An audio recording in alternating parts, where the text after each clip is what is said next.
Hi po mga simpleng nanay for today's vlog. At ito nga po nakikita nyo, ako ay nag-grass cutter.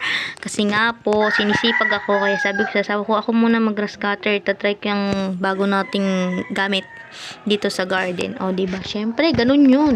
Syempre pag bago, ako munang magbibinyag. Malay nyo masira agad. Ay charot, hindi ganun. Hindi sisirain, bagong bago yan, pinag-ipunan namin yan, hindi ganun. Yan pala mga kasimpleng nanay, lahat ng nakikita nyong green, damo yan. Siyempre, damo green eh. Sabi ko po kasi sa asawa ko, mas maganda kasing mag-grass cutter umuulan kasi hindi mainit. Kaya patingin-tingin pa ko sa kanya kasi sabi niya po tumigil na ako kasi naulan na. Siyempre, ang nanay niyo walang patinag, ulan lang yan, ako to. Hindi ganun. Tuwang-tuwa talaga ko dyan mga kasimpleng nanay sa nabili kong grass cutter kasi ang gaan-gaan niya talaga, hindi siya mahirap buhatin. Ang gaan-gaan niya, kaya ayan, nag-e-enjoy ako, parang laruan lang kasi. Yan palang nililinisan ko is tataniman naman namin ng pechay, kaya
ayun na nga po mga simpleng nanay, katapos ko po dun sa kabila. Dito naman po ako sa gilid ng aming garden sa may bakuran po.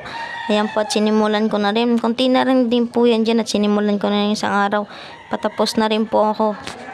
Kaya sobrang pasalamat ko po sa lahat na nag-back follow sa akin. Thank you so much po sa lahat ng nanonood sa mga video ko. Thank you so much. Sana tuloy-tuloy niyo po akong supportahan. Kahit ganito lang po yung mga vlog ko tungkol sa mga garden. At ayan po, tinanggal ko na rin po dyan yung ibang kalat sa gilid para hindi naman masyado mahirap grass cutterin. Ayan. Magtulungan po sana tayo. Thank you guys sa panonood. Bye-bye! Love you all!